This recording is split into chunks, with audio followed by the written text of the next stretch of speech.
to Worth the War. My name is Kimmy. The purpose of this channel is to help prepare people to love well and avoid abuse. We're rethinking our approach to love and relationship. Today, our topic is how to stop someone from falling out of love with us. We've all heard the stories. You've had the same partner for decades. You've been married for 15 years, and all of a sudden, your partner wakes up and says, "I don't love you anymore."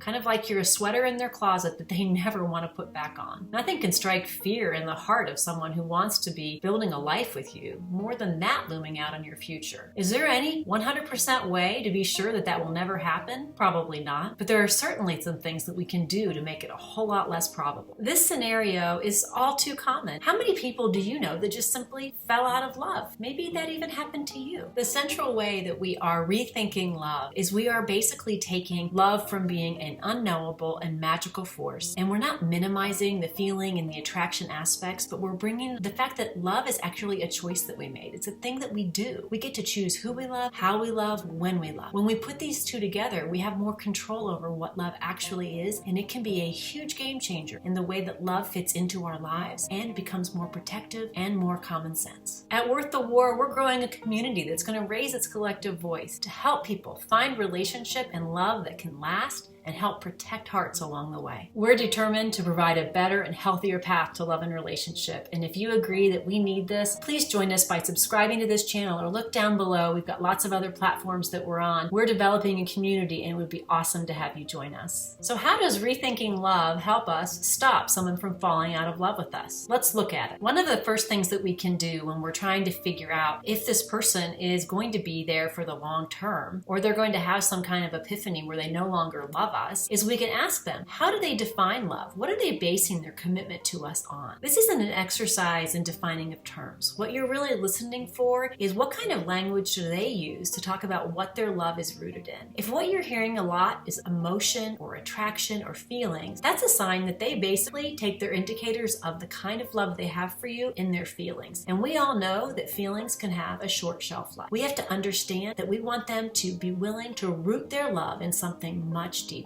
Listen for an indicator that they understand there's a difference between the way that we feel and what we choose, and how love can actually be rooted in a combination of both. Once you've got a pretty good idea of the way that they view love and relationship, and if you find that it's more rooted in feelings and attraction and emotion than it probably should be if you want to build a future with them, then the next step is, are they willing to reframe how they look at love and relationship? Another indicator that you can really work on that both exists in somebody but also can get improved over time in a healthy relationship is the idea of working through change together. There's going to be huge changes in any kind of life. When you try to put two lives together going through their own individual changes, it's going to get bumpy. But when you find someone who understands that that's going to be the path and they can verbalize it, that they know that that's coming, that's a huge sign that you've got somebody who's ready to be adaptive to the life that you are going to encounter together. This last point often gets overlooked when it comes to creating a disconnect in a relationship later on, but it just simply can't be overstated. Kindness and selflessness are the basis of any relationship that can have endurance and last. I've heard so many times people who are on their second marriages say that the main reason that their second marriages survived when their first one didn't was kindness and selflessness. That the idea that somebody else's needs and desires and how their decisions affected them started to actually matter in their lives was the game changer in making one relationship last when the other one couldn't. Let's take these hard-earned lessons seriously, or shift our relationships to be based on kindness. How we take responsibility for how our choices, our words, our decisions actually affect the person that we're committed to. If we do that, and if we live our lives out that way, we are going to be much less likely to wake up one day and be completely disconnected from caring about how our lives affect theirs. So how are we going to stop someone from falling out of love with us? Number one, we're going to know how they define love and what they base it on. The second thing that we're going to do is, together as a couple, we're going to reframe what we base our love on so that it actually can go the distance. The third thing that we're going to do is make sure we're on the same page when it comes to change, that we're both counting on it, we're preparing for it, and we're ready to overcome whatever obstacles come our way. And the fourth thing that we can do is we can day in and day out practice kindness and concern for one another, so that one day when we've spent decades doing it, we can't even fathom the idea of leaving the other together in a place that would destroy them. The best way to stop somebody from falling out of love with you is to make sure that what you're building is love in the first place. It's to look at and redefine what it is that ties you together and put the power back into your own hands to keep it and to protect it. I really hope you find a love that works in real life. Thank you for being here as we rethink what love actually is so that people can have a shot at healthy relationships, healthy love lives, and protect themselves from abuse. Thanks for taking the time to be here. I know there's a lot of other videos you could be watching. Appreciate your time. Have a great rest of your day.